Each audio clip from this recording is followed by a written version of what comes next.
అందరికీ అన్నం తిన్నారా? మేమైతే ఇప్పుడే అన్నం తింటున్నాం ఫ్రెండ్స్. మా వచ్చేసి అయితే గోంగూర చికెన్.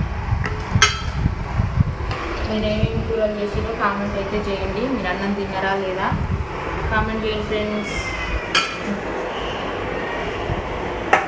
దేవుడి మా బుడ్డారైతే వచ్చింది. పాటలు అయితే బాగా పాడుతుంది మా బుడ్డి. పాడుతున్నారు పాట పాడు. ఈ పాట మస్తు ఇష్టం నాకు. ఓకే ఫ్రెండ్స్, మీరందరూ అన్నం తిన్నారా తెలియదా కామెంట్ అయితే చేయండి. అయితే ఇప్పుడే అన్నం తింటున్నాం. మీలో ఎంతమంది గోంగూర చికెన్ అంటే ఇష్టమో కామెంట్ అయితే చేయండి. నాకైతే చాలా ఇష్టం.